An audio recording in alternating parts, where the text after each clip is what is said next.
अऊज़ु बिल्लाहि अस्समीइल अलीम मिनश शैतानिर रजीम। बिस्मिल्लाहिर रहमानिर रहीम। अल्हम्दुलिल्लाहिल्लज़ी हदाना लिहाज़ा वमा कुन्ना लिनहतदिया लौला अन हदानल्लाह लक़द जाअत रुसुलु रब्बिना बिल हक़। अस्सलातु वस्सलामु अला रसूलिल मुसद्दद अल मुस्तफ़ल अमजद अल महमूदिल अहमद अबिल क़ासिम मुहम्मद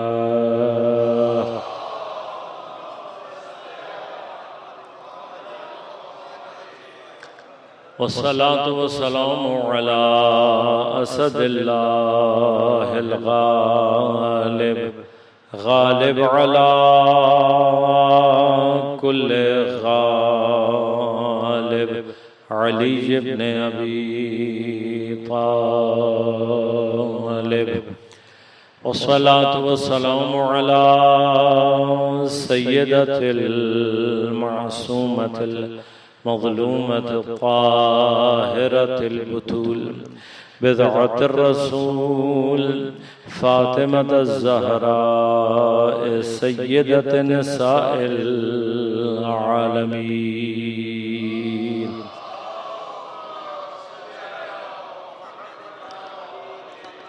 वस्सलातु वस्सलामु अलल हसनिल मुज्तबा वल हुसैनिल मज़लूम व अहले बैतिहि अत्तय्यबीन अत्ताहिरीन अल मासूमीन अल मज़लूमीन अल मुंतजबीन अल मुंतखबीन ला सियमा बक़िय्यतिल्लाह फिल अराज़ीन रूही व अरवाहुल आलमीन लितुराबे मक़दमिहिल फ़िदा व लअनतुल्लाहि अला अअदाइहिम अजमईन। अम्मा बाद क़ाल अल्लाहु तआला फ़ी किताबिहिल करीम बिस्मिल्लाहिर रहमानिर रहीम। या अय्युहल्लज़ीना आमनू इन तत्तक़ुल्लाह यजअल लकुम फ़ुरक़ाना व युकफ़्फ़िर अन्कुम सय्यआतिकुम व यग़फ़िर लकुम वल्लाहु ज़ुल फ़ज़्लिल अज़ीम। सलावत अल्लाहुम्मा सल्लि अला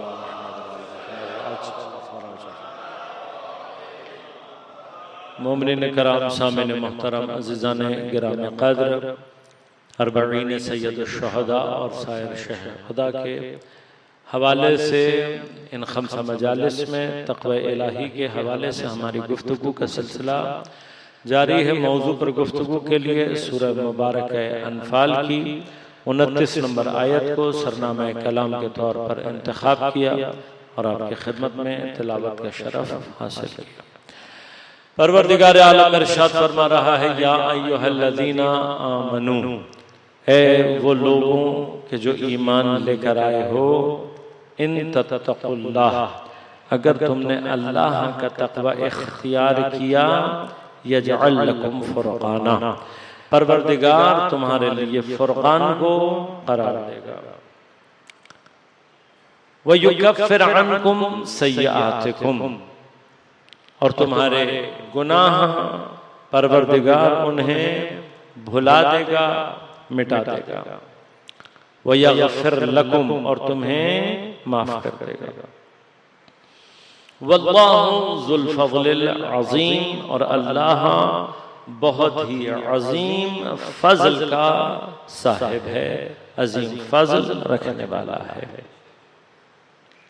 अज़ीज़ान गिरामी कल मैंने आपकी खिदमत में अर्ज़ किया कि तक़वा अगर हम समझना चाहते हैं तो चूंकि तक़वा के हवाले से कई उलमा ने मुख्तलिफ तारीफ़ात बयान की हैं, जिनमें से अक्सर तारीफ़ें तक़वा के बाज़ आला मदारिज को बयान कर रही होती। लेकिन अगर हम अपने आम अंदाज से एक बच्चे या एक जवान या एक लेमैन को भी ये समझाना चाहें कि तक़वा क्या है, तो कल आपकी खिदमत में अर्ज़ किया मैंने कि इसका असल मादा वक़ा, यक़ी, और वक़ा का मादा अरबी में वहाँ इस्तेमाल होता है जहाँ पर बचने के माना पाए जाते हैं। अब इस बचने का एक लाज़िमा खौफ की सूरत में भी ज़ाहिर होता है। यानी क्या, जब किसी शय का खौफ मौजूद होता है तब ये खौफ की जो कैफियत है ये क्या है? खौफ एक ऐसी रोब की कैफियत है। देखिए कुछ चीजें ऐसी हैं, कुछ मफाहिम, कुछ कॉन्सेप्ट ऐसे होते हैं कि जिनका ताल्लुक हमारी हिस्से मुश्तरक से है, जिन्हें महसूस किया जाता है। जो कुछ भी हमारे हिस्से मुश्तरक से ताल्लुक रखता है, कॉमन सेंस से ताल्लुक रखता है, उनको हम डिफाइन नहीं कर सकते। क्यों? उन्हें दर्क किया जा रहा होता है। जिन चीजों को दर्क किया जा रहा होता है फिर उनको डिफाइन नहीं किया जा सकता।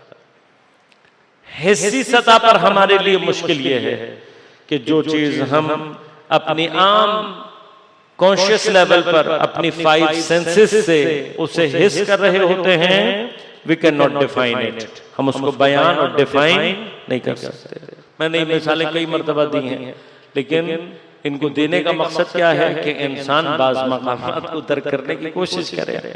हम रंगों को बयान नहीं कर सकते, आप किसी भी कलर को डिफाइन नहीं कर सकते, जायकों को बयान नहीं किया जा सकता, आवाजों को बयान नहीं किया जा सकता, खुशबू को बयान नहीं किया जा सकता। ये वो चीजें हैं जो हम अपने 5 सेंसेस से, लेकिन चूंकि हिस्से मुश्तरक है, लिहाजा चूंकि हम सबको काला काला दिखाई देता है, लिहाजा हमें काला, जब हमने उसका नाम रख लिया काला, बयान करने के लिए हमें जरूरत नहीं है, क्योंकि काले से जो रंग की सेंस है वो खुद ब खुद कायम हो जाती है। लिहाजा सिर्फ लफ्ज इस्तेमाल किया जाएगा, उसको डिफाइन नहीं किया जाएगा।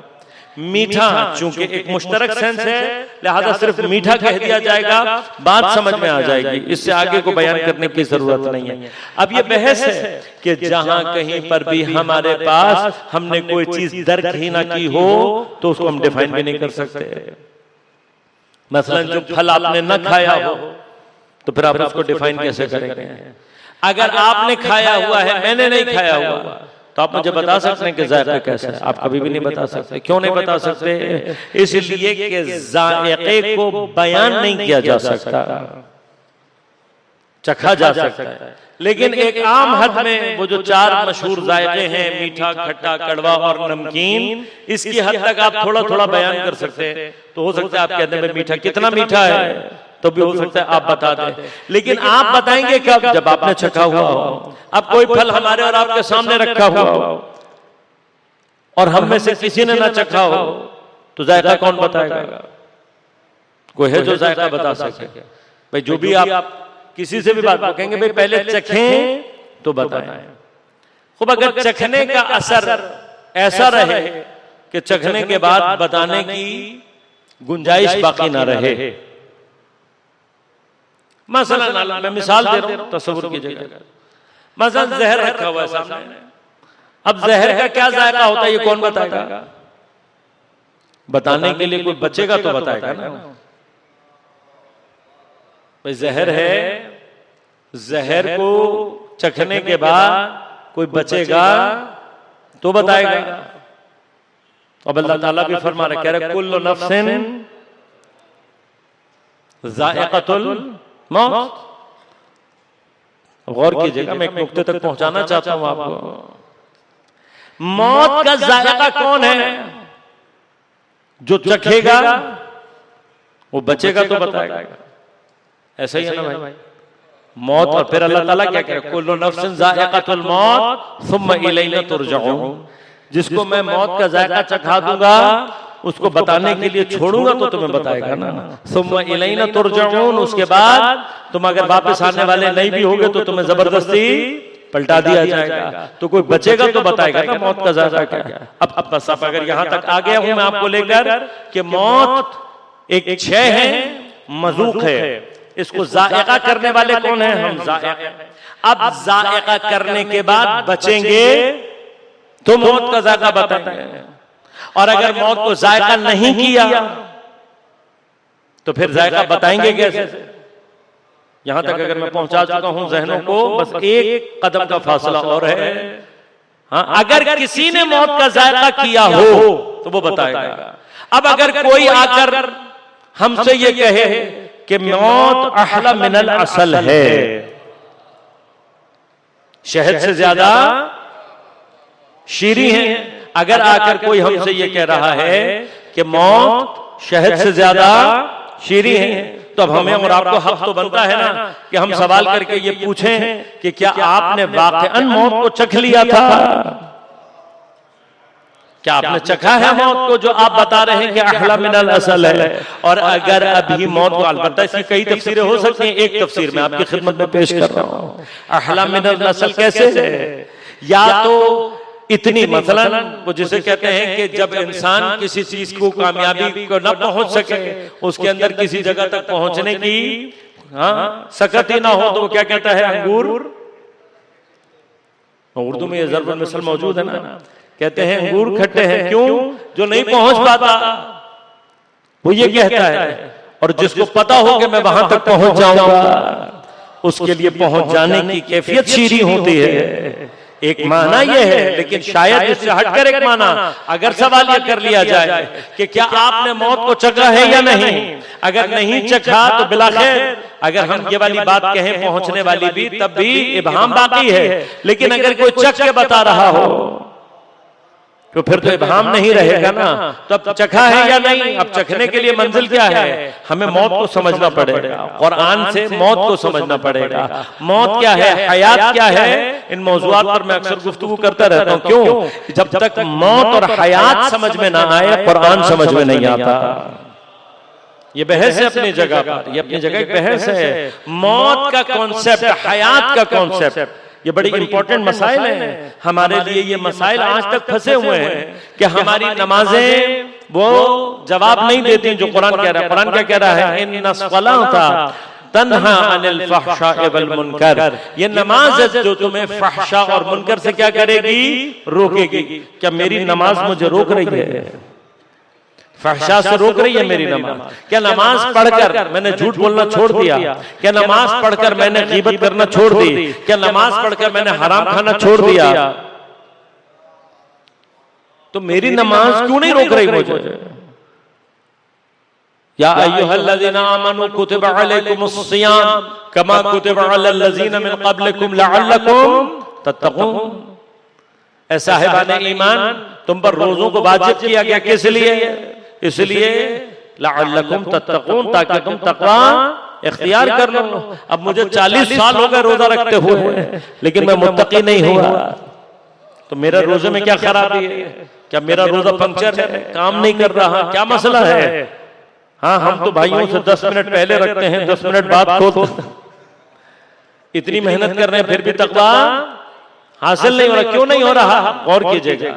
मेरा हज असर क्यों नहीं दिखा रहा? मेरी ज़कात, खुम्स की मेरी अज़ादारी, ये तमाम के तमाम अमल क्यों मेरे अंदर तासीर गुजार नहीं हैं? वजह क्या है? जिस जमीन पर इस फसल ने काश्त होकर समर देना है, आमाल की ये फसल जिस जमीन पर काश्त होगी और अपना फल देगी, वो जमीन वो है कि जहां पर हयात का तसव्वुर कुरान के मुताबिक हो। अगर हयात का तसव्वुर कुरान के मुताबिक नहीं है, तो जो जिंदगी में गुजार रहा हूं वो भी कुरान के मुताबिक नहीं है। जब जिंदगी ही कुरान के मुताबिक नहीं है, तो इस जिंदगी की जमीन पर अमाल की फसल कभी भी सरा बराबर नहीं हो सकती, कभी भी सरा बराबर।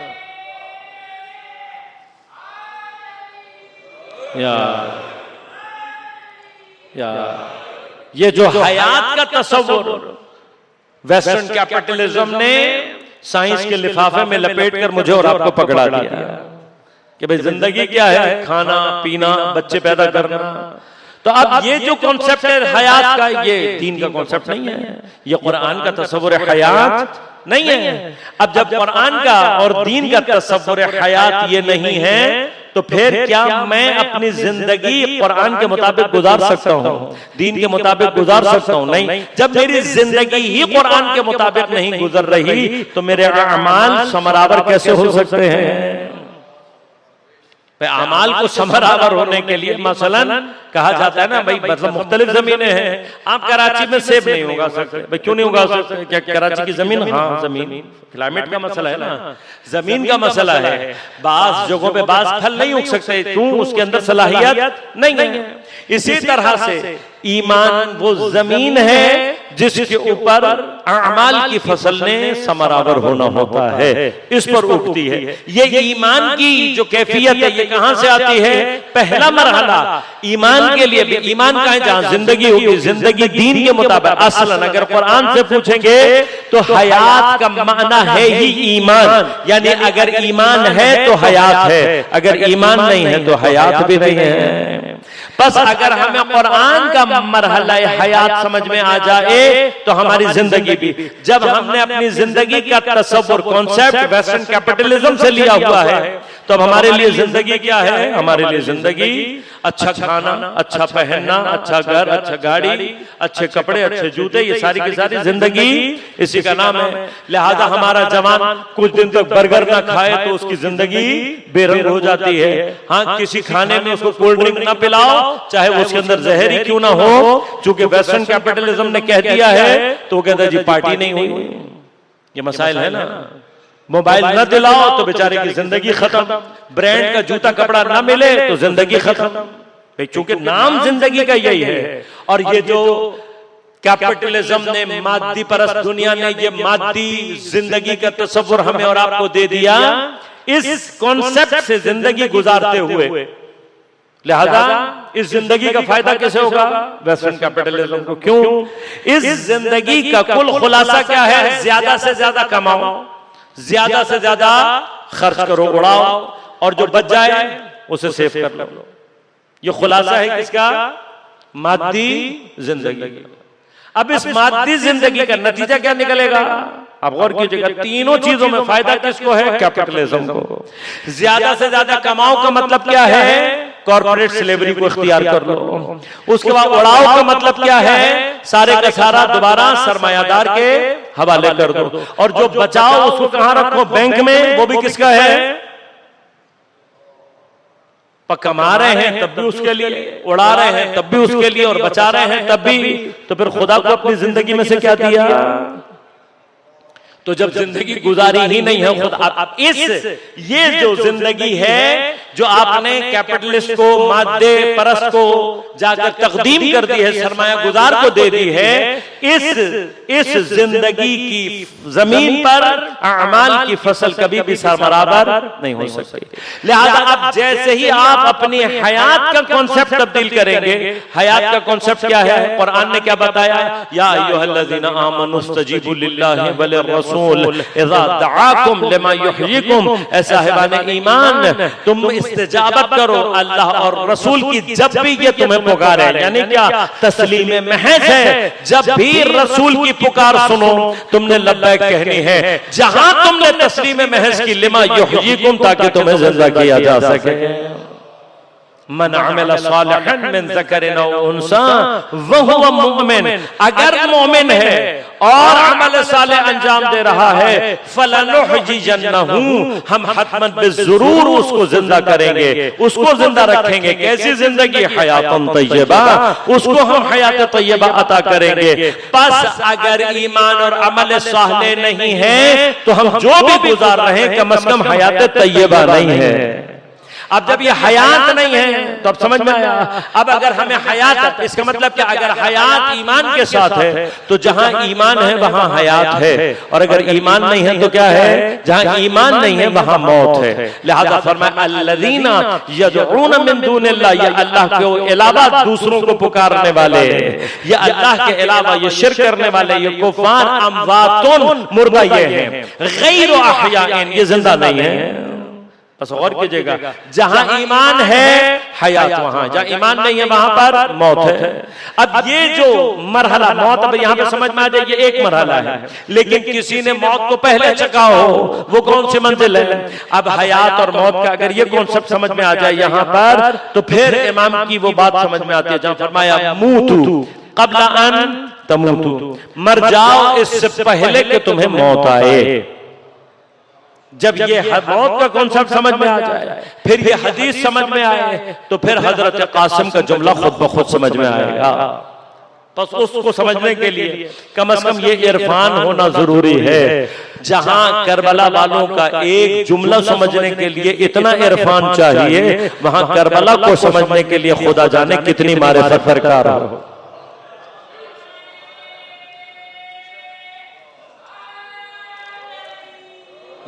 हमें इस बात को समझना है, मूतू क़ब्ल अन तमूतू, मर जाओ इससे पहले कि तुम्हें मौत आ जाए। अब ये मौत जो पहले आनी है, ये कौन सी मौत है? अगर पहले मर गए तो बाद की कौन सी मौत है? तो मरहला क्या है? मौत का एक माना क्या है? अर्ज़ किया आपकी खिदमत में, जहां ईमान है वहां जिंदगी, जहां ईमान नहीं है वहां मौत है। लेकिन मौत का एक माना इसी तस्लीम और हयात के दरमियान में, मौत का एक माना क्या है? सल्ब इख्तियार कर देना। हम पर जब मौत तारी होती है तो मौत का सबसे पहला असर क्या है? सल्ब इख्तियार। कोई इख्तियार बाकी नहीं रहता। आज अपनी मर्जी से हाथ हिला रहे हैं, पांव हिला रहे हैं, अपनी मर्जी से सब कुछ कर रहे हैं, और वो लहजा जिसमें मौत तारी हो जाए कितना बेबस कर देती है मौत। कभी गौर किया आपने किस कदर बेबस कर देती है मौत? मौत की बेबसी को समझना हो तो इस फलसफे से समझें। ये जो बाज अफराद हंगामे मर्ग मौत के वक्त कुछ की आंखें खुली रह जाती हैं, कुछ की बंद रह जाती हैं, तो इसमें हमने अपने अफसाने अलग तैयार कर लिए। आंखें खुली हैं तो अलग अफसाने हैं, आंखें बंद हैं तो अलग अफसाने हैं। जबकि आंखों के खुलने और बंद होने से किसी भी अफसाने का कोई ताल्लुक हो, बल्कि इसका ताल्लुक इंसान की बेबसी और मौत की प्रिसीजन से है। कितनी प्रिसाइज है मौत, कितना परफेक्ट टाइमिंग है मौत की, इसको समझना हो तो ये एक मरहला है। पलक झपकने में कितनी देर लगती है हमें? कितनी देर लगती है? नैनो सेकंड कहते हैं। नैनो सेकंड में आपकी पलक झपकती है।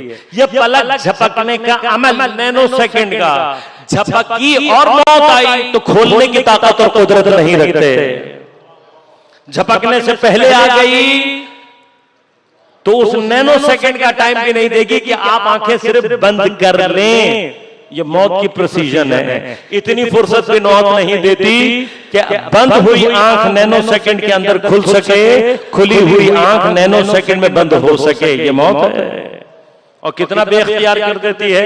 सबसे ज्यादा लतीफ हरकत हमारे अंदर आंख की है। सबसे लतीफ हरकत है ना, यानी पलक झपकना हमें बाज़ औक़ात तो महसूस भी नहीं होता। इतनी लतीफ हरकत है कि इसके अंदर बज़ाहिर कोई ताकत और कुदरत इस्तेमाल होती भी नजर नहीं आती, लेकिन मौत आ जाए पलक झपकने का इख्तियार भी सल्ब कर लेती है। अब जब इंसान से इख्तियार को सल्ब किया तो फिर क्या हुआ? मौत के बाद यही इंसान अब दूसरों के इख्तियार में, हाँ, इस इख्तियार का सल्ब हो जाना। अब गौर कीजिएगा, ये इख्तियार सल्ब होकर किसके हाथ में जाता है, ये मौत के ज़ायक़े को मुतअय्यन करता है। अगर इख्तियार सल्ब होकर अपने जैसे के हाथ में चला जाए तो ये मौत है, ज़ायक़ा तल्ख़ है, गुलामी कहलाती है। अगर ये इख्तियार सल्ब होकर अपने से ज्यादा इख्तियार के हाथ में चला जाए, बाकमाल के हाथ में चला जाए, शहादत बन जाती है और इसका ज़ायक़ा शहद से ज्यादा शीरीन हो जाता है।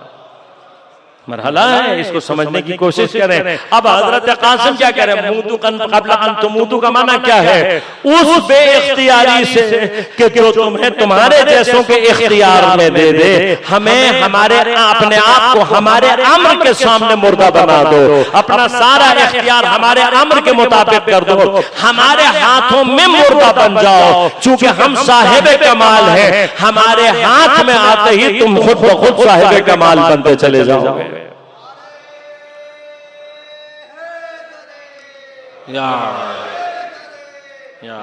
लिहाजा अल्लाहुम्मा सल्ली अला मुहम्मद। इस मकाम को दर्क करने की जरूरत है। जनाब कासिम क्या बता रहे हैं? जनाब कासिम हमें और आपको पैगाम ये दे रहे हैं, अगर तुम अपना इख्तियार इमाम हुसैन के हवाले कर दोगे तो मौत तुम्हारे लिए अहला मिनल असल है। फिर उसके बाद की जो भी मौत आनी है वो सिर्फ शीरी ही शीरी हो सकती है। लिहाजा अज़ीज़ान मन, अगर हम मुतवज्जो हो जाएं, ये मराहिल जितने भी हैं इंसान के अंदर, अब ये तमाम की तमाम चीजें, और कीजिएगा जब हम इनको डिफाइन नहीं कर सकते जो हमारी हिस्सियात के मरहले पर है, तो जैसे ही मावराए हिस्सियात चीजें आती हैं हम उससे ज्यादा बेचारे हैं। लिहाजा ना हम खौफ को डिफाइन कर सकते हैं, ना हम मोहब्बत को, इनमें से किसी भी चीज को डिफाइन नहीं कर सकते। हम खौफ को बयान नहीं कर सकते, लेकिन खौफ, अब खौफ से आगे की मंजिल फिर क्या है? जो माकूलात में दाखिल हो जाती है। माकूलात से आगे की मंजिल क्या है? जो मशहूदात में दाखिल हो जाती है। शुहूद की मंजिल पर आरिफ जो देख रहा और जो समझ रहा होता है वो उसको बयान, अगर कहीं बयान कर देता है तो लोग कहते हैं काफिर हो गया। मुश्किल क्या है वहां पर आरिफ की? जो बयान करने जा रहा है वो सब काबिल बयान नहीं है। जो इंसान, इसीलिए याद रखिएगा ये मबाहिस हैं, उलमा अफाज़िल बाज़ चीजों की तरफ मुतवज्जे करते हैं। एक मरहला तौहीद में फ़हम तौहीद है। ये जो फ़हम तौहीद है ये फ़हम है, मफ़हूम है, लेकिन जो असल तौहीद हासिल करनी है वो दर्द के तौहीद है। इनमें फर्क है ना। मसलन आपके जहन में तरीका तसव्वुर है या नहीं? तरीका तसव्वुर है। ये जो जहन में आपके तरीका तसव्वुर है ये जितना मर्जी मौजूद हो, ये मफ़हूम तरी है। लेकिन जब आप किसी जगह पर हाथ रखते हैं और आपको तरीका एहसास होता है, वो जो आपके जहन में मफ़हूम है और वो जो उसको छूते ही एक हिस्स आपके अंदर पैदा होती है, इनमें जितना फर्क है उतना ही खुदा को समझने और खुदा को मानने में फर्क है।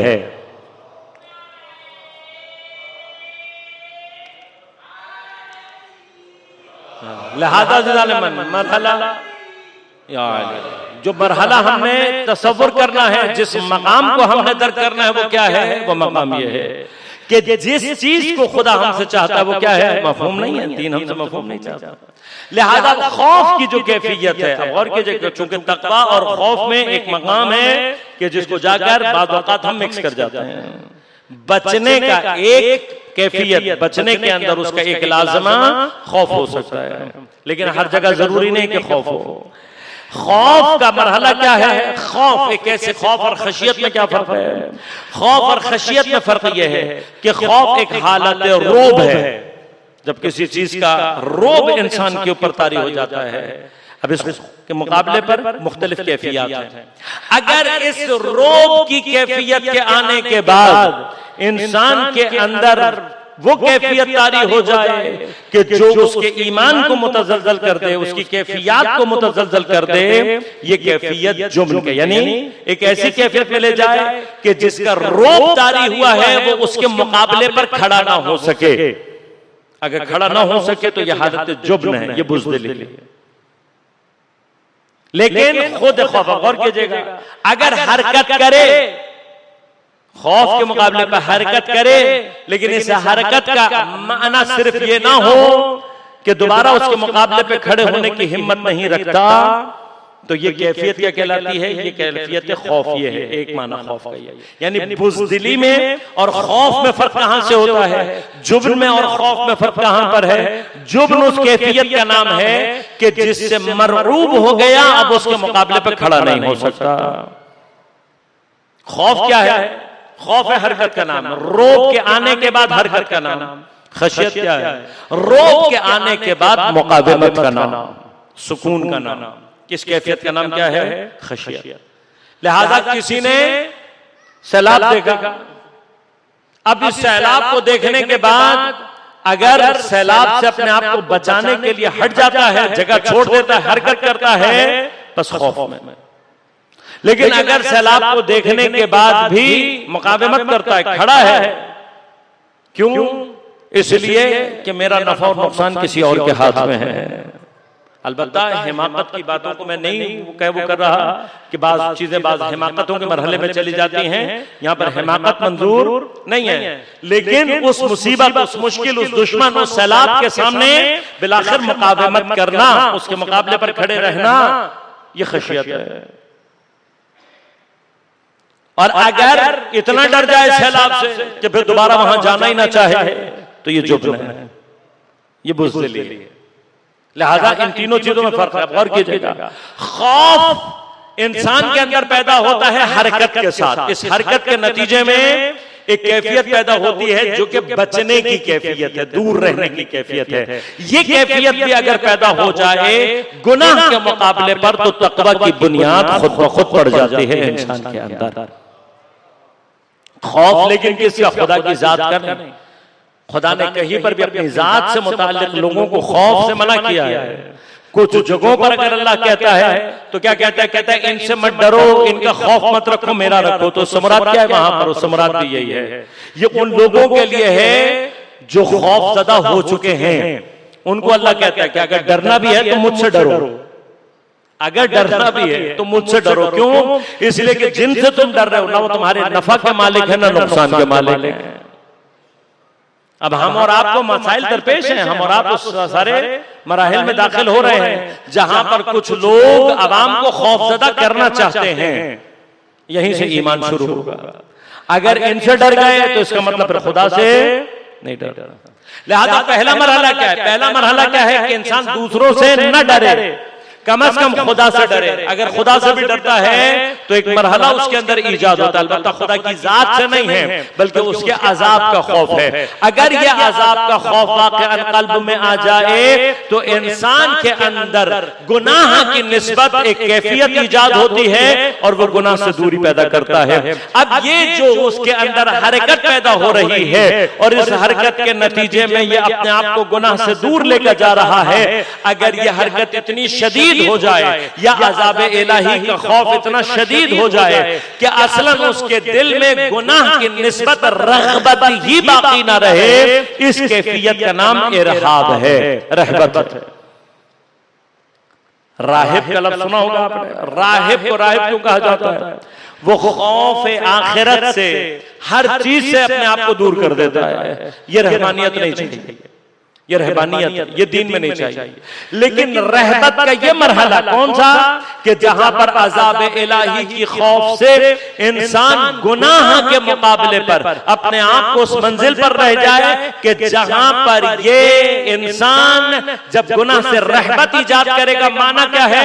रहबत एन जिद रग़बत का, यानी अगर रग़बत बाकी ना रहे तो फिर क्या कैफियत पैदा होती है? रहबत की। बस गुनाह से अगर रहबत आ जाए, यानी गुनाह की तरफ कोई रग़बत न रहे, ये तक़वा का दूसरा दर्जा है। बस तक़वा का पहला दर्जा नहीं है, याद रखिएगा। यानी क्या? तक़वा के मदारिज में एक मकाम वो आता है कि जहां पर इंसान के अंदर वो कैफियत ईजाद होती है कि फिर वो गुनाह की तरफ असलन कोई रग़बत रखता ही नहीं है। मगर ये आगे का दर्जा है। इससे आगे की कैफियत क्या है? अगर खौफ हरकत पैदा नहीं कर रहा, सुकून, इत्मीनान, मुकाबमत पैदा कर रहा है, तो इस कैफियत का नाम खशियत है। खुदा को अपनी निस्बत खौफ नहीं चाहिए, खशियत चाहिए। इन्नमा यख्शल्लाह मिन इबादिही अल उलमा। अल्लाह से सिर्फ खशियत रखने वाले कौन हैं? अल उलमा।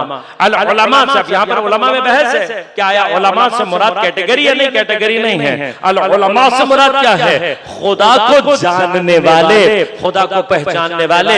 लिहाजा फरमाया कि खौफ में फिर कोई मनफी कैफियत पाई जाती है, खशियत में कोई मनफी कैफियत नहीं है। क्यों?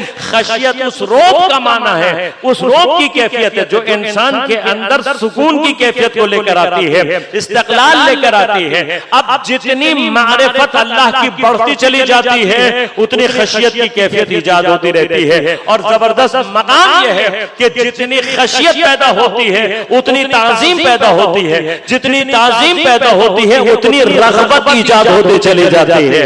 लिहाजा अगर इंसान खुदा से खशियत के मकाम पर आ जाए तो जिस तरह से पहले मरहले पर अज़ाब इलाही का खौफ गुनाह के मुकाबले पर रहबत ईजाद करता है, खशियत इंसान के अंदर अल्लाह के निस्बत रग़बत को ईजाद करती है।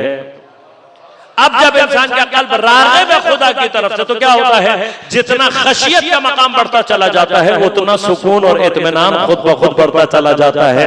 लिहाजा फरमाया अला बिज़िक्रिल्लाहि तत्मइन्नुल क़ुलूब, बस तुम जितना खुदा को याद रखोगे उतना तुम्हारे अंदर सुकून और इत्मीनान खुद ब खुद ईजाद होता चला जाएगा।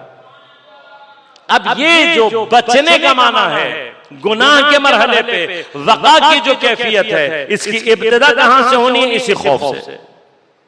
लिहाजा तमाम खौफ आगे चलकर बहुत सारे खौफ मनफी हैं, लेकिन इब्तिदा कहां से करनी है, खौफ से।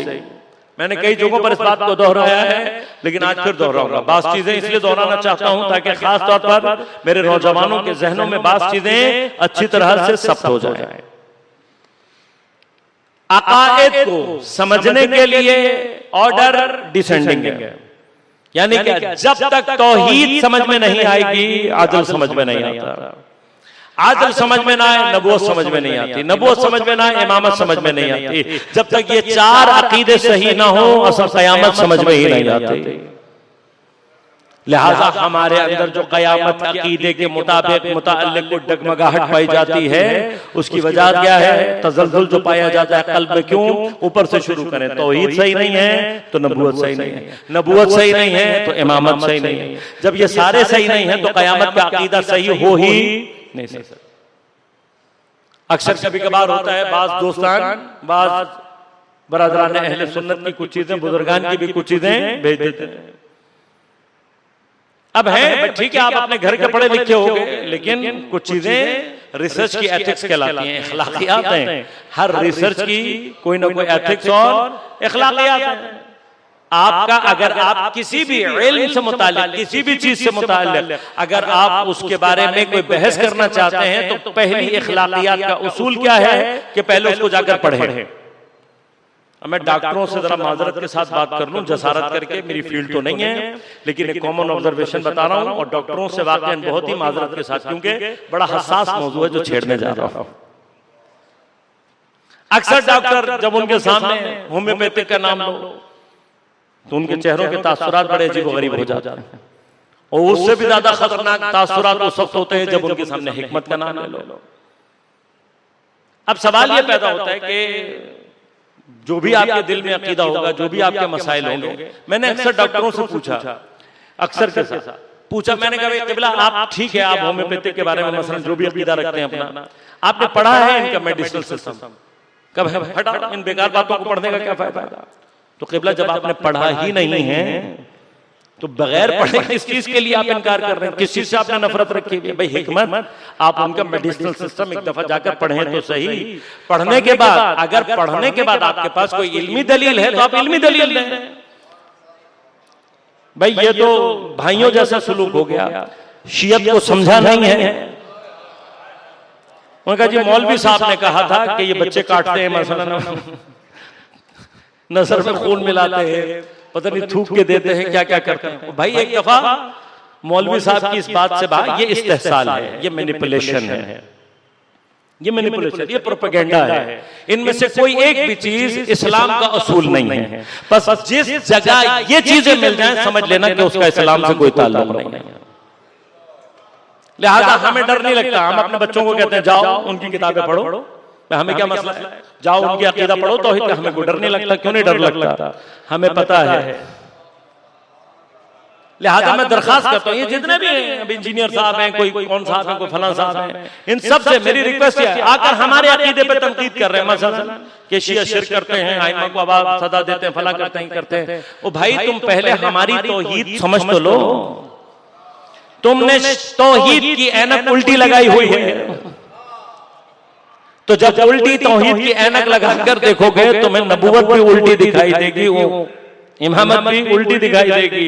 उस ऐनक से जब तुम शियों को देखोगे तो तुम्हें मुशरिक नजर आएंगे। और मैं ये दावे के साथ कह रहा हूं कि आप एक मर्तबा शियों के सही अकीदा तौहीद को पढ़ लो, एक मर्तबा, मैं चैलेंज करके कह रहा हूं, किसी को भी कह रहा हूं, क्या एक मर्तबा सही माना में शिया जो तौहीदी अकायद हैं उनको एक मर्तबा सही किसी शिया आलिम से तौहीद को हमारी समझो।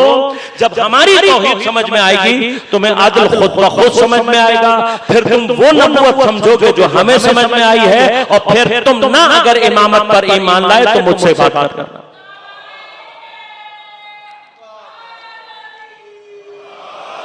ये जो आप अपनी तौहीद, अपनी नबूवत का, अपनी जो आपने तसव्वुरात बनाए हुए हैं उनकी ऐनक से देखोगे तो आपको शिया सिवाय मुशरिक के कुछ और दिखाई नहीं देंगे। ये आपके अपने तौहीद के उसूल हैं, आपकी तौहीद है जो इस कदर ज़ईफ है। हमारे यहाँ अल्हम्दुलिल्लाह तौहीद इससे बहुत ज्यादा कवी है। लिहाजा असल अखलाकियात का उसूल क्या है? आप हमारे अकायद पर बहस करना चाहते हो तो पहले हमारे अकायद को सही माना में समझो, अच्छी तरह से पढ़ो। समझना चाहते हैं, मसलन किताबें मौजूद हैं, इब्तिदा में पढ़ना चाहते हैं आयतुल्लाह मकारिम शराजी की किताब है पंजादर से अकायद, उससे ऊपर आना चाहते हैं आयतुल्लाह मिसबाह यसी की आमूदिश अकायद। मैं चैलेंज करके कह रहा हूं ये दो किताबें भी कोई पढ़ ले तो फिर उसको खुद ब खुद समझ में आ जाएगा कि शिया की तौहीद क्या है, आदिल किसे कहते हैं शिया। और ये दो अकीदे समझ में आ जाएं तो फिर उसको नबी कभी गैर मासूम दिखाई ही नहीं देगा। और जब नबी मासूम नजर आ जाएगा तो इमामत खुद ब खुद इस्मत के साथ दिखाई देने लगेगी। ये सारे अकीदे ठीक होंगे तो आपका क़यामत का अकीदा भी ठीक हो जाएगा। अब ये ऑर्डर है समझने का, तफ़हीम अक़ाइद में। लेकिन जब प्रैक्टिकल मरहले में आना है, इन्हीं अक़ाइद को फ़आल और एक्टिवेट करना है तो फिर कहां से शुरू करना है? फिर तौहीद से नहीं शुरू करना, फिर ऑर्डर असेंडिंग ऑर्डर है। यानी क्या? सबसे पहले जो अकीदा एक्टिव फॉर्म में लेकर आना है वो क़यामत का अकीदा है। और क़यामत के अकीदे की भी जो बेस लाइन है वो क्या है? अज़ाब इलाही का खौफ। यानी क्या? पहले सारे अकायद को सही समझो, जब सही समझकर क़यामत तक पहुंचोगे तो सबसे नीचे अकीदा कौन सा है? क़यामत का, अज़ाब इलाही के खौफ का। ये वो पहला अकीदा है जिसको एक्टिवेट और फ़आल करना है। जैसे ही ये फ़आल होता है इंसान के अंदर खुद ब खुद गुनाहों से बचने की कुव्वत पैदा हो जाती है। इसी कुव्वत का नाम तक़वा है। ये कुव्वत तक़वा है, अज़ाब इलाही से। अब मसला क्या हमारे यहाँ, हमने अपने बच्चों को कभी भी अल्लाह से तो डराया है, उसके अज़ाब से कभी नहीं डराया। अल्लाह से डराते हैं हमारे यहाँ आमतौर पर जो हमारी टीचिंग्स है उसमें हम क्या करते हैं? अल्लाह, हालांकि अल्लाह डरने वाली चीज नहीं है, अल्लाह कोई खौफनाक ज़ात नहीं है। अल्लाह के मुकाबले पर ताज़ीम है, वहां पर रोब है, वहां पर खशियत है, वहां पर रग़बत है। लेकिन हमने अपने बच्चों को क्या किया? फिर अल्लाह से डराते हैं, और जो डराते हैं वो भी गलत डराते हैं। और फिर उसके बाद क्या करते हैं? एक तो गलत डराते हैं, झूठ बोला तो अल्लाह तुम्हें जला देगा, झूठ बोला तो दिखाओ आग करो तुम्हारी ज़बान काली हो गई, बच्चा परेशान, उसको काली ज़बान अपनी दिखाई नहीं दे रही होती, उससे भी ज्यादा परेशान। वो कहते हैं ये मुझसे ज्यादा झूठ बोलते हैं, अगर किसी की ज़बान काली होनी चाहिए तो इनकी होनी चाहिए। ये हम अपने बच्चों के साथ करते हैं, हमारा रोज का काम है ये। लिहाजा इधर बच्चे को डांट रहे हैं, मना कर रहे हैं, डरा रहे हैं, झूठ बोलोगे जला दिए जाओगे और पता नहीं क्या क्या हो जाएगा तुम्हारे साथ। और उधर थोड़ी देर में दरवाजे पर कोई आ गया, उसी बच्चे को कह दिया जाओ, कह दो कि अब्बा घर पे नहीं है। अब वो बेचारा दरवाजे पे खड़े होकर ये सोच रहा होता है कि अब अगर किसी को जलना चाहिए तो किसको जलना चाहिए?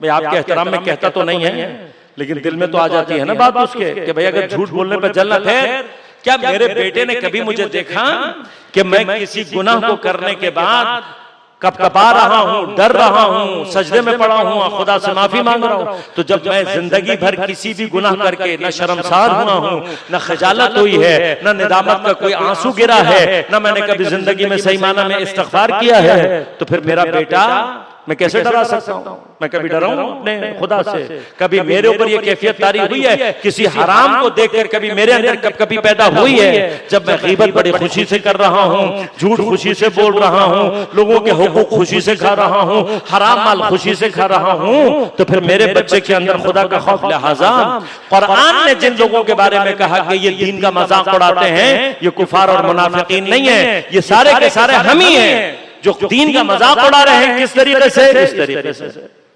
तो जब घरों में दीन मजाक बन जाता है तो फिर बच्चे मुसलमान और मोमिन तरबियत याफ्ता नहीं हो सकते। लेकिन कभी तो ऐसा हो कि मेरा बेटा आंख खोले और देखे कि अब्बा रात को पड़े हुए हैं सजदे में और कपकपा के कह रहे हैं इलाही व सय्यदी मन ली गैरो।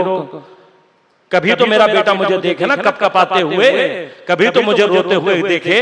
परवरदिगार इलाही उबैदुक ज़ईफ़ ज़लील अल हक़ीर अल मिस्कीन अल मुस्तकीन, कभी तो देखे कि अज़ाब इलाही के नाम से मेरा बाप कांप रहा है, आंखों से अश्क जारी हैं। देखेगा तो समझेगा। लिहाजा ये जो इज्तिमाई दुआओं के बहुत सारे प्रोग्राम कराए जाते हैं, उनका एक फलसफा क्या है, खुद दुआओं का असल फलसफा क्या है। अहले बैत अतहार ने कुछ सजदों में, रुकू की हालत में, कुनूत की हालत में, अब बताइए ना, जिनके बच्चों ने अपने वालिदैन को सजदों में तड़पते हुए देखा होगा, वो बच्चे हैं जो खुदा के अजाब का खौफ रखते होंगे। हमारे बच्चे कहां से पैदा करेंगे। लिहाजा वक़ायती बचने के माने में खौफ से है।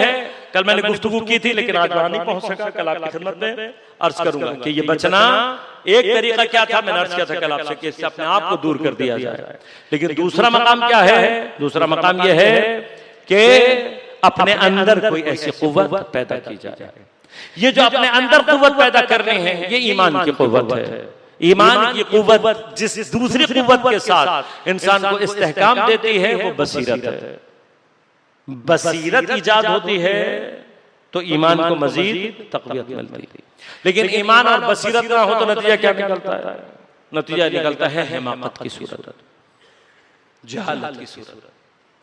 और ये हिमाकत और जहालत सबसे ज्यादा दीन को और आइम्मा को जिसने नुकसान पहुंचाया है, वो उनके दुश्मन नहीं है, बल्कि उनके नादान दोस्त और जाहिल मुहिब हैं। नहीं चाहिए इमाम को हमसे, अहमक शिया नहीं चाहिए, जाहिल मुहिब नहीं चाहिए। इसको समझे, खुदा के लिए इसको समझे। कद आजाना, ये दिल का शिकवा है इमाम का। हमें सबसे ज्यादा अजियत किसने दी है, जुहला शिया व हुमकाहुम, जाहिल शियों ने और इनके अहमक। क्यों? हमने अपनी जहालत और हिमाकत से कितनी बार इमामत की कमर तोड़ी है, हमें मालूम भी नहीं है। और इस जहालत और हिमाकत का सबसे अहम तरीन सिम्टम क्या है, ये तो वायरस है ना, ये बदन में जाकर हमें बीमार कर चुके हैं या नहीं। सिम्टम क्या है, जहालत और हिमाकत का सबसे अहम तरीन सिम्टम जज्बातियत। अगर आपके जज्बात आपके कंट्रोल में नहीं है, माजरत के साथ किसी की एहानत, किसी के सामने जसारत नहीं कर रहा, बहुत हाथ जोड़कर बात कर रहा हूं, आप मुखातब नहीं है, मेरा अपना नफ्स, मेरी अपनी जात मुखातब है। अगर मेरे जज्बात मेरे कंट्रोल में नहीं है, कोई जरा सा कुछ कहते हैं, इस वक्त क्या हो रहा है, देखा ना आपने,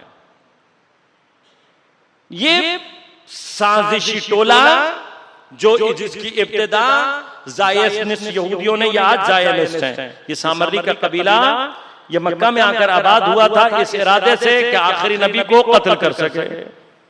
और इसने जो अपनी जड़ बनाई है मक्का के अंदर, वो बाद में बनु उमैया के नाम से मशहूर हुई है।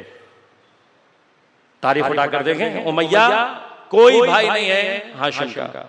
अब्दुल शम्स शाम गए थे, वहां से इनको ये कहकर कि ये गुलाम, इसका कोई माँ बाप नहीं है, यतीम है, उनको पकड़ा दिया गया। और इसकी अगर आप तारीख पीछे जाकर तलाश करेंगे, उमैया कौन था, यहूदी था। कौन सा यहूदी, सामरी यहूदी, जो तारीख में अंबिया के कातिल तबका रहा है। यहूदियों में वो कौन है, वो यही तबका है। इसको दिया गया था ताकि ये मक्का में आकर वो ग्राउंड बना सके, और बन गया। आपने देखा तारीख में।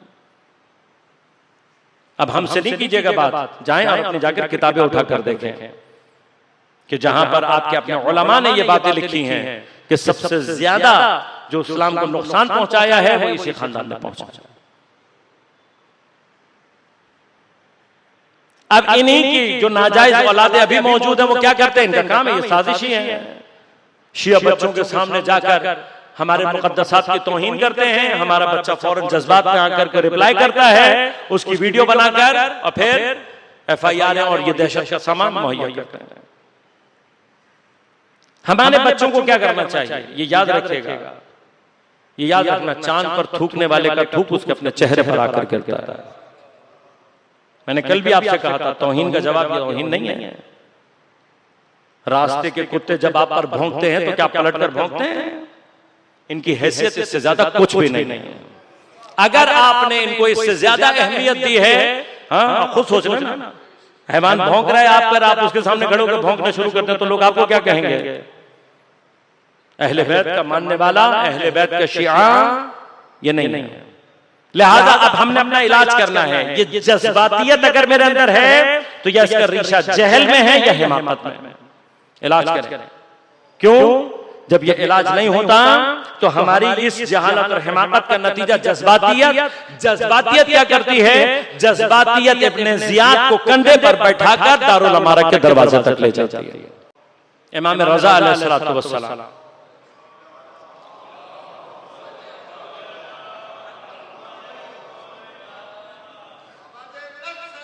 अल्लाहुम्मा सल्ली अला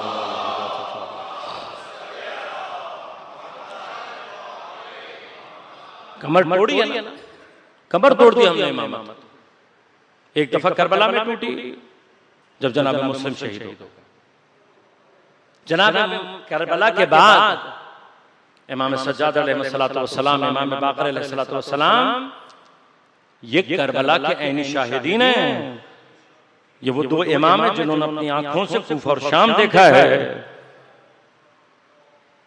हमसे करबला का जज्बा हमें नहीं बैठने देता, हमें हमारी आंखों से आंसू नहीं रुकते, हमारा बस नहीं चलता कि हम कातिलीन सैयदुश शुहदा को नीस्त नाबूद कर दें। क्या इमाम सज्जाद और इमाम बाक़र बर्दाश्त कर सकते थे? लिहाजा जो कोई ये कहता है कि इमाम ने कुछ नहीं किया वो इमाम का सबसे बड़ा दुश्मन और तौहीन करने वाला। इन दो इमाम की कोशिशें हैं, क़याम मुख्तार, क़याम तवाबीन, क़याम शहीद फ़ख्र, क़याम ज़ैद, जितनी भी हरकतें बनवाई, यानी इतनी कोशिश की इन दो इमामों ने कि बिलाखिर बनु उमय्या कुछ सालों के अंदर अंदर अपनी तबाही के दहाने पर पहुंचे। ये दो इमामों की कोशिश है। अब उसके बाद ज़मीना पूरी तरह से इमाम जाफर सादिक़ अलैहिस्सलातु वस्सलाम के लिए तैयार था।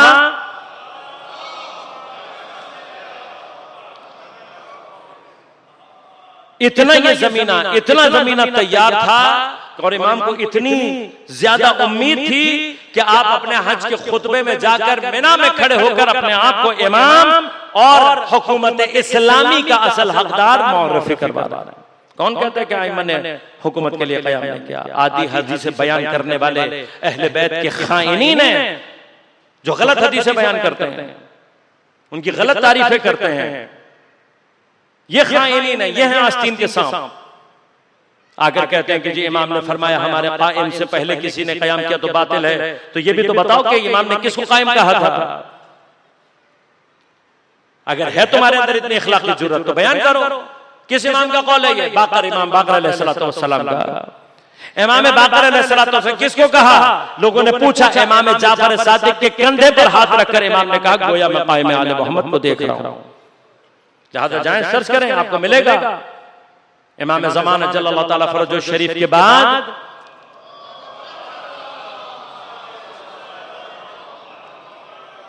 यानी आपके अलावा अगर किसी को कायम के लक़ब से याद किया गया जिसका लक़ब कायम है, इमाम जाफर सादिक़ अलैहिस्सलातु वस्सलाम है। और ये जिस कायम की बात इमाम बाक़र ने की थी वो कौन थे? इमाम जाफर। कभी सोचा आपने बनु अब्बास के पास कोई शख्सियत ही नहीं थी, कोई बंदा ही नहीं था इनके पास, तो ये अचानक बनु उमय्या के मुकाबले पर बनु अब्बास आ कहां से गए? कुछ जाहिल और अहमक शियों की वजह से। सोचे ना इमाम जाफर सादिक़ के दिल में कितनी तकलीफ हुई होगी, जिसने सारी जिंदगी अपने दादा को और अपने बाबा को करबला को याद करते हुए रोकते हुए देखा, और ऐन वो वक्त कि जब करबला का इंतकाम लेने का कोई मकाम आ सकता था, कुछ जाहिल और अहमकों की वजह से एक मर्तबा फिर इमाम अपने घर में बैठने पर मजबूर हो गए। उसके बाद भी इमाम ने कोशिशें छोड़ी नहीं। बनु अब्बास के आने के बाद इमाम ने दोबारा काम शुरू किया, इमाम को शहीद किया गया। कभी सोचा तुमने कि क्यों सातवां इमाम अपनी सारी जिंदगी जिंदान में रहा? अगर इस इमाम से हुकूमत को कोई खतरा नहीं था तो क्यों बनु अब्बास ने बार बार आइमा को शहीद किया? क्यों आइमा को जिंदान में डाला? और फिर साथ में इमाम की इन तमाम कुर्बानियों के बाद इमाम रज़ा अलैहिस्सलाम की कोशिशें थी, जिन्होंने एक मर्तबा फिर बनु अब्बास के लिए मुश्किल वक्त ईजाद कर दिया था, और उसके लिए मामून जैसे पलीद तागूत ने अपने जमाने के इमाम को और सारी तंजीमों को, उन तमाम तहरीकों को तोड़ने के लिए एक साजिश चली, और दोबारा शियों के जाहिल और अहमकों के नतीजे में ऐसी इमामत की कमर टूटी है कि उसके बाद इमामत इस मकाम पर आ गई कि इमाम को पर्दे गैबत में जाना पड़ा। अब अगर उसके बाद भी कोई ये कह रहा है कि इमाम हुकूमत नहीं चाहते थे, तो इमामत के ऊपर इससे बड़ा जुल्म कोई नहीं है। हाँ, दुनियावी हुकूमत नहीं चाहते, दुनियावी हुकूमत से कोई सरोकार नहीं है, लेकिन इस्लाम का हक है कि वो तमाम इंसानों पर हुकूमत करे, और जहां कहीं पर भी इस्लाम लोगों पर हुकूमत करेगा उसका हाकिम मासूम होना चाहिए, या नबी होता है या इमाम, और ये वो इमामत का हक है जो कि सकीफा में गस्ब किया गया है। अजीब खाइन लोग हैं, अजीब मुनाफिक लोग हैं। पहले इमाम का क्या हक हुआ? हुकूमत। आखिरी इमाम आकर क्या बनाएगा? हुकूमत। यानी पहला भी हक हुकूमत का, आखिरी भी हुकूमत का, और दरमियान के आइमा का हुकूमत से कोई ताल्लुक नहीं है। इससे ज्यादा बड़ा मुनाफिक, इससे ज्यादा बड़ा खाइन दीन का कोई नहीं होगा। लिहाजा अज़ीज़ान मन, ये तमाम के तमाम मकामात जितने भी हैं, क्यों इमाम हुसैन अलैहिस्सलाम ने फरमाया कि मैंने पैगंबर से सुना है कि हुकूमत और दौलत का हक हराम है बनु उमैया पर। कौन सी हुकूमत हराम है?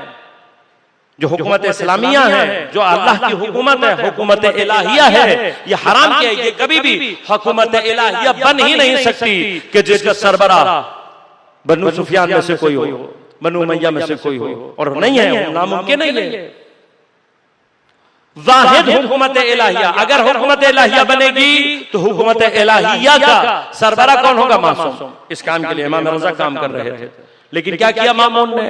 एक छोटा सा धोखा दिया है, जाली इमाम को अपने पास अंडर सर्वेलेंस रखने के लिए, नजरबंद रखने के लिए विलायत अहदी का झूठा झांसा दिया। अब वो सारे के सारे खाइन तारीखदान हैं, ये सारे के सारे खाइनीन हैं जो बनु अब्बास की तारीख लिखते हैं, लेकिन उसमें जिक्र नहीं करते कि मामून ने इमाम रज़ा अलैहिस्सलाम को अपना वली अहद मुकर्रर किया था। क्यों? अगर कर देंगे तो पर्दा उठ जाएगा इस बात पर से कि अहले बैत अतहार ज्यादा हक रखते थे मुसलमानों पर हुकूमत करने का। लिहाजा ये खाइनीन हैं जितने भी ये तारीख लिखने वाले, इन्हीं बनु उमैया और बनु अब्बास के दस्तरखान की नचोड़ी हुई हड्डियां चूसने वाले ये खाइन मुअर्रिखीन। क्यों नहीं लगते अगर तुम्हारे अंदर इतनी जुर्रत है तारीख लिखने की?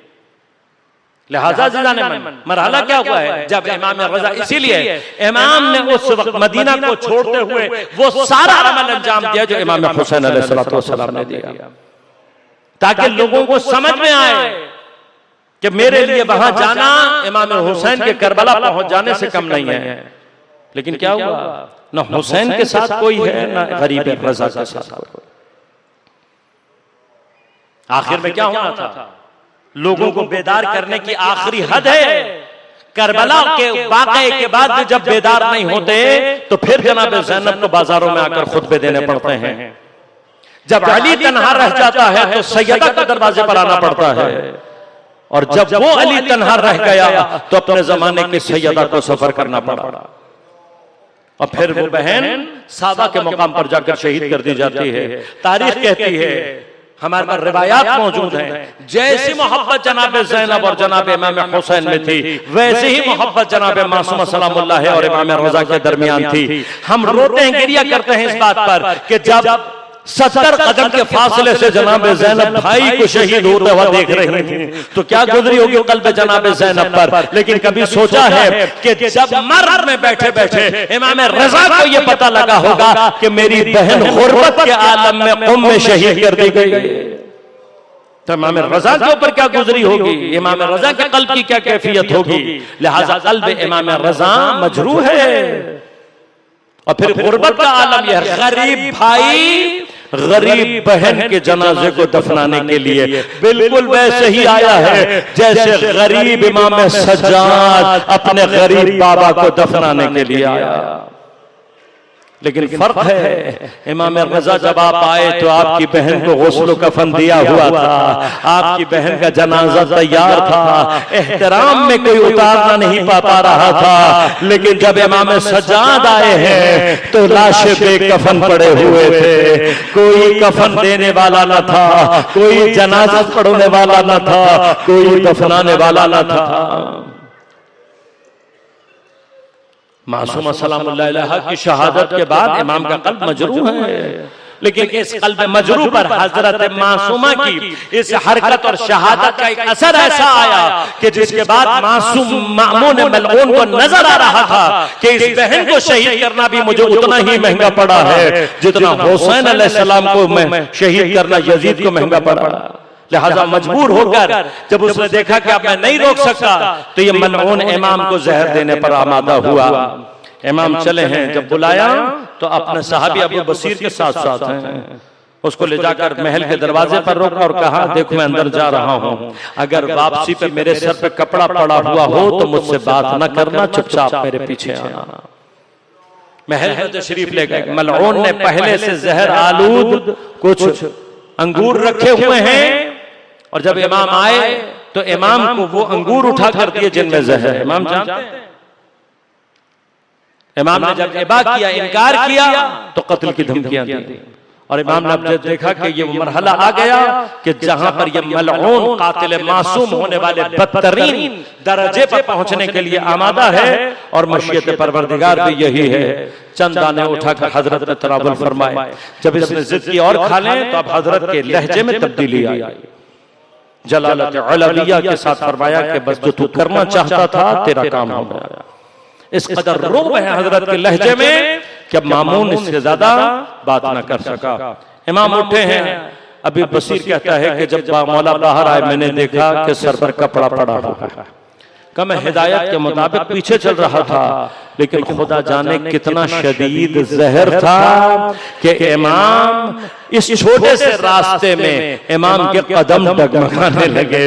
कदम कहीं रखते हैं, कहीं पड़ते हैं, डगमगाते हुए कदमों से मौला पहुंचे हैं अंदर। अब जब अपने सर से कपड़े को हटाया, जहर की शिद्दत से बदन सब्ज पड़ चुका है।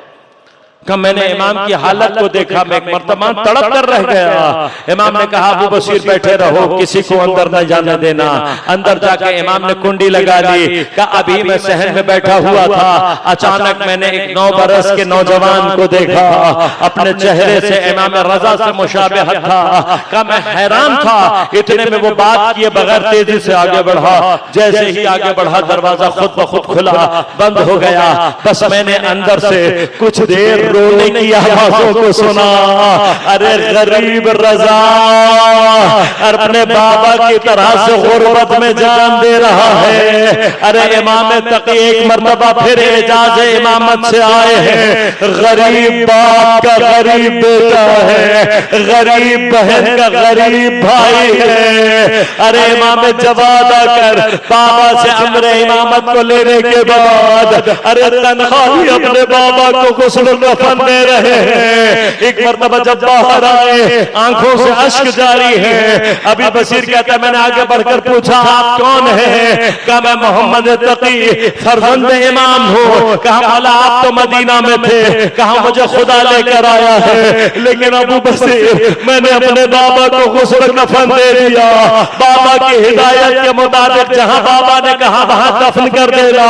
इमाम वापस चले गए। मैं कहूंगा या इमाम जवाद आपके कल्ब पर यह तकलीफ बाकी रही होगी कि बेटा अपने बाप के कांधे को, अपने बाप के जनाजे को कांधा न दे सका। लेकिन मौला आपको ये इत्मीनान तो था कि बाबा को गुस्ल कफन दे दिया गया, बाबा का जनाजा उठ जाएगा, दफन हो जाएगा। लेकिन हाय मेरा बीमार इमाम, लेकिन अज़ादारों बस इमाम जवाद के दिल की तस्कीन के लिए मौला आप अपने बाबा के जनाजे में ना आ सके। अरे हम शबीह ताबूत इसीलिए उठाते हैं कि मौला काश हम होते आपके बाबा के जनाजे को काट